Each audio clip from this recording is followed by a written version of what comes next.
Inside Out 2 has been out for a while now.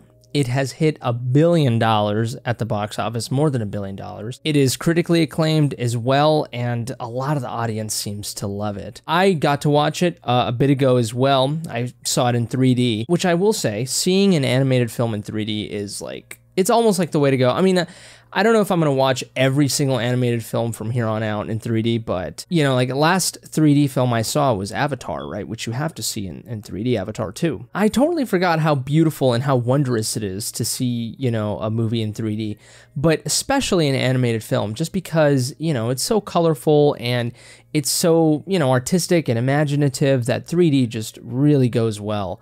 And Inside Out 2 in 3D was amazing.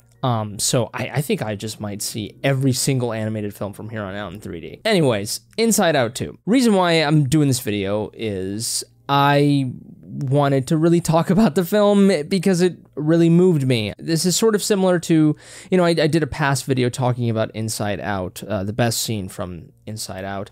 Of course, Inside Out is, you know, Pixar series here, one of the most creative and interesting, you know, animated series really of all time, I would say. And Inside Out, the first film, being just incredible. And, you know, many years later, Inside Out 2, they really delivered. Pixar definitely delivered. It's a perfect, you know, reasonable progression to Inside Out. You know, the story of Riley, right? She's growing up, so it does lend itself very easily to a sequel, right? Especially because she's hit puberty, you know, she's 12, 13 now. But Inside Out 2, as much as the first one moved me, and I am so incredibly in love with it for so many reasons, and you should go watch that previous video I made on the best scene from Inside Out. Inside Out 2 moved me for reasons that, you know, are extremely relatable to anyone that deals with anxiety. Now, spoilers are going to be all over this video, okay? So, you know, if you haven't seen Inside Out 2 for some reason, go and watch it, then come back and watch this video. But the last scene of the film, the climax, really, the latter end of the film. Anxiety, you know, is one of the new emotions presented in this film. And anxiety is presented as sort of the villain. Now, by the end, you realize that anxiety is an anti-hero. But for a large part of the film, you're like, my God, anxiety is just awful. I mean, it is the villain of the film. And with joy and sadness and anger and fear being, you know, our protagonists. But anxiety, as that climax of the film and the end, you know, the latter part of the film kind of starts manifesting itself, you realize that anxiety is an anti-hero. You know, you have this climax where Riley is having essentially a panic attack, right? Anxiety attack, right? Whatever you want to call it. And just all these emotions are running through her head. It's at this pivotal moment in the film, you know, she's just trying her very best to just be part of the cool kids club and be a part of this hockey team, that is this high school team, because she, you know, she's going to high school now. She's done with middle school and she's going to go into high school, and she wants to just impress everyone, and she wants to be the absolute best hockey player in this hockey team and everything. But all of the things that she's been doing leading up to this point, anxiety has been sort of the pilot, you know. And Riley has been just overworking herself, just completely ditching her old friends, ditching all of these previous experiences that have made her Riley, in favor of just everything that's supposed to make her life better, right? You know, like I said, ditching her friends and stuff like that, you know, kind of treating people like shit a little bit, and her family as well. Overworking herself, not sleeping, you know, all the things that we do when we're, you know, having this chaotic moment of anxiety and panic, trying to secure our future in the best way possible, right? Trying to have the best life we can, and we completely, you know, hurt ourselves in the present, and we do all these awful decisions sometimes to make our future better, right? And so that's what Riley is doing in this climax of the movie. Her past friends are in the opposite team of this hockey team. And she does something really shitty, and basically gets kind of expelled from the game for like 2 minutes. Suspended, that is, right? And every emotion is just going through her, right? Just everything. And anxiety being the pilot, I mean, she can't control it. You know, as much as these emotions control Riley, you know, Riley is still Riley. She's sort of manifesting and becoming her own. And these emotions they're, you know, like I said, as much as they control Riley, they're really much more of steering wheels, you know what I mean? Really. Ultimately, it's a symbiotic relationship, but Riley's a huge aspect to this, and she's manifesting into something on her own.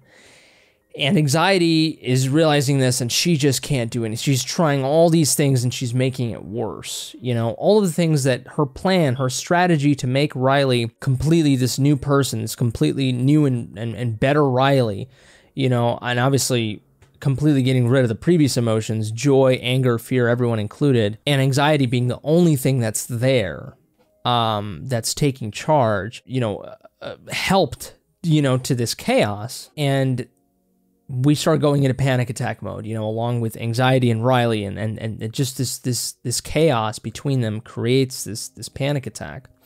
And then Anxiety is trying to fix it, and then the more she tries to fix it, she's pressing all these buttons on the control center, essentially is making it worse. And then it just gets to this point where in the scene, Anxiety is she's kind of everywhere and nowhere at once, and she kind of creates this like kind of whirlwind, this like kind of tornado, right? And Joy and all the other emotions, you know, they're trying to stop her, and they can't. But you know, Joy manages to go through that tornado, and Anxiety is in the middle of it, and she is in pain, and you can see it in her eyes, and you see a little tear just kind of fall down her eye.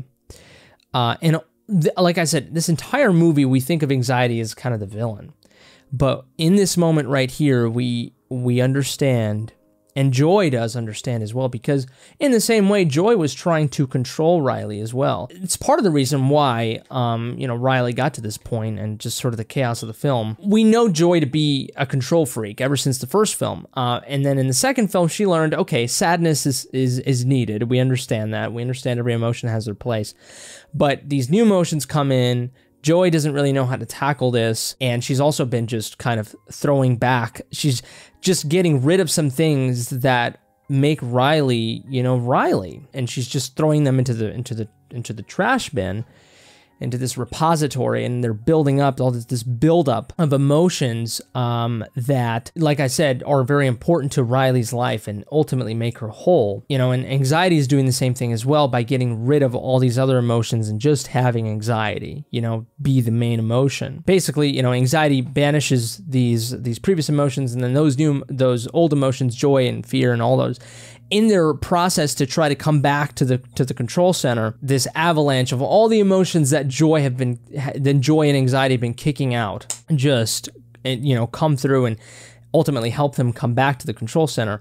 But it's chaos. It's awful. But all those things coming back, all those things end up forming Riley again, and kind of putting her back together. But I'm on all these different sort of train of thoughts here. But the moral of the story here is that Anxiety and Joy were trying to take control over Riley all the time. They were control freaks. And we've already grown accustomed to Joy. We love Joy, right? But Anxiety was this new emotion. It was presented as the villain. And then in this moment, we see that at the end of the day, Anxiety and Joy are sort of one and the same, you know?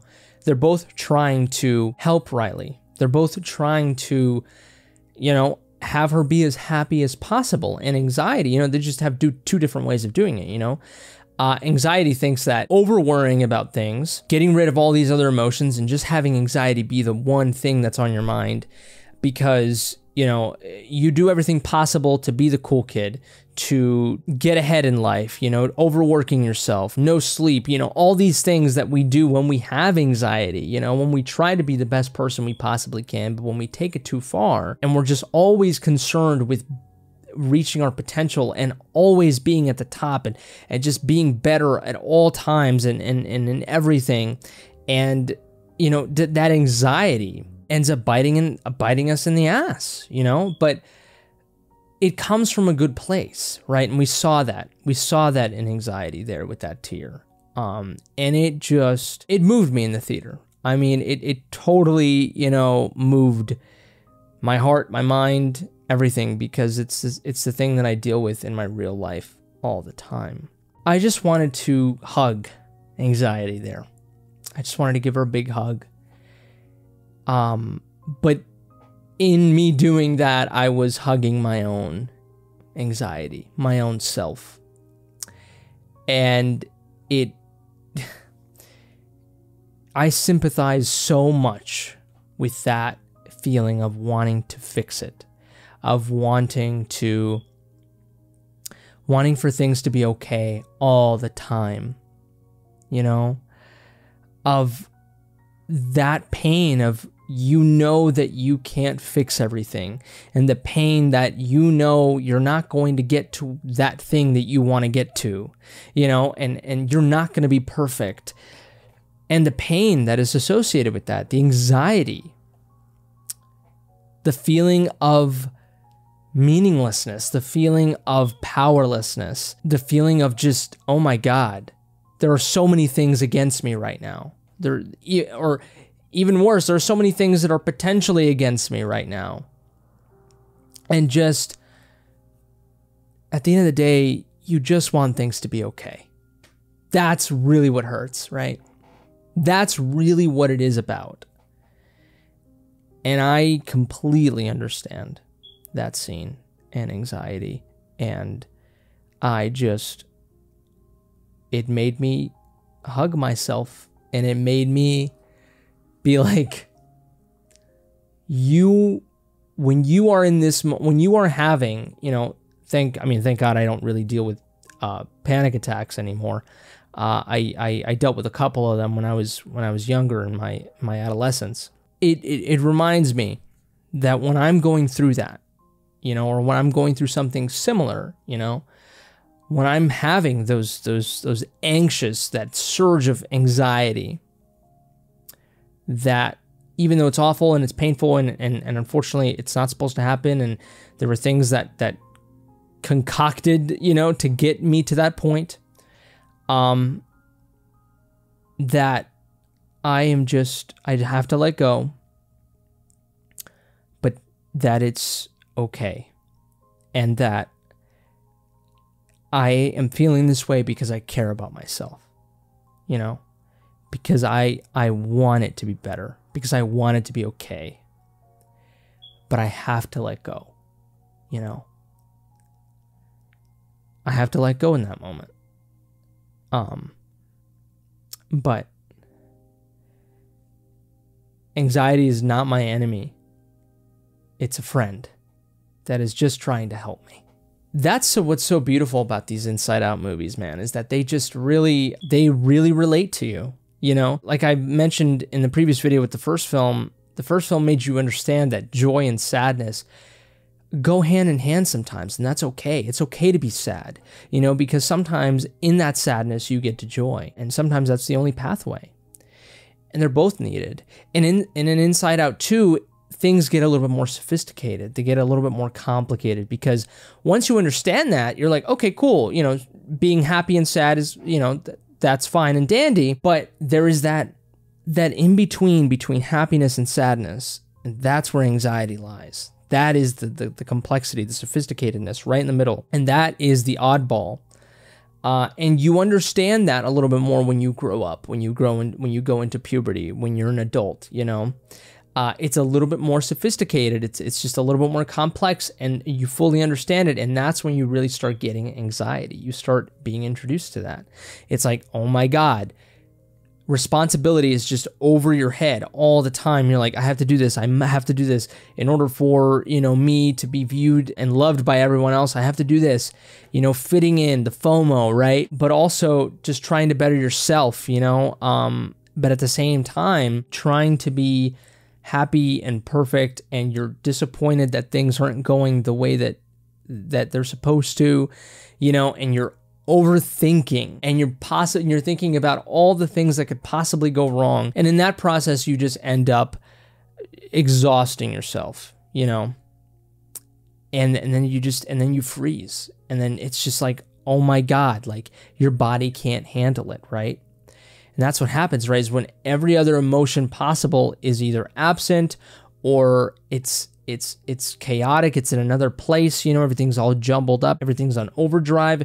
That is when, you know, anxiety completely takes hold, And at the same time, I mean, anxiety is like, it's, it's almost like this thing, like anxiety is a tool, for our body. It's a good thing. It's, oh, you have, like in the film, they kind of made it a thing where after everything kind of settled down, like Riley had like a Spanish test or something. Well, you have anxiety over that, so you have to study. It helps you, that anxiety, that feeling of like, oh, I have to get a good grade on it. I have to do good, because if I do good, then I get a good grade, and then I get a good report card, and then I can go to that college that I want to go to, that sort of thing.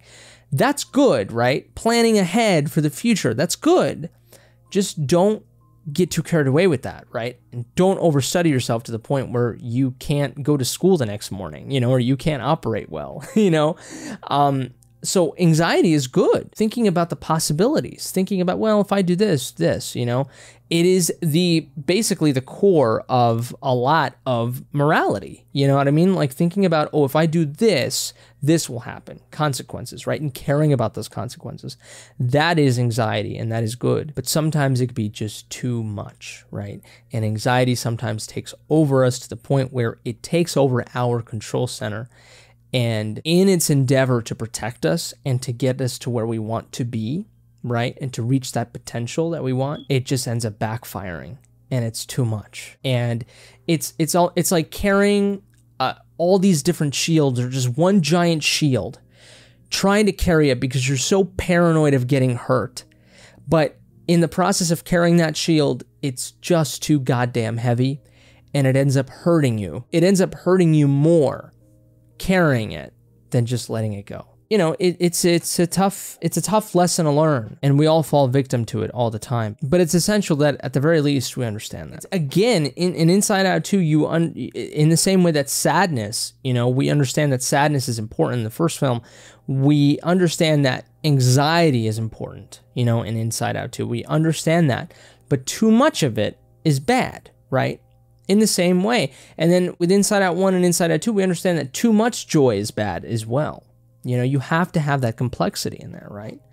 And it's really sophisticated, and it's perfect for kids, it's great. It's great entertainment, and some kids might be able to understand, what the film's trying to say and do. But the adults, and this is what Pixar is just so good at, right? Is just completely connecting with adults, and we learning something from it as well. Or maybe not even learning, just reinforcing, something that we all know. We know that too much anxiety is bad. We know that sadness is important. But watching these films reinforces that, and gives us more reason to believe in that, and to trust that, and to know that that is the correct pathway, and to just have better lives. And it's such an inspirational film, This film is just, it has a special place in my heart now, even more. And so I just wanted to share it with you all.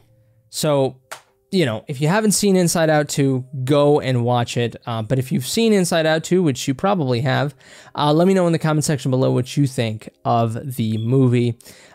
Please share with your Pixar or Inside Out loving friends, if you will. Let me know what other movie you would like me to talk about, what other Pixar film you'd like me to talk about, whatever. If you enjoy these types of videos, give this video a like, dislike it if you didn't. Subscribe to the channel if you enjoy this content, of course. If it's your birthday, happy birthday to you, you beautiful creature. But yeah, I think that's it for me. You all take care, stay safe, and until next time, I love you.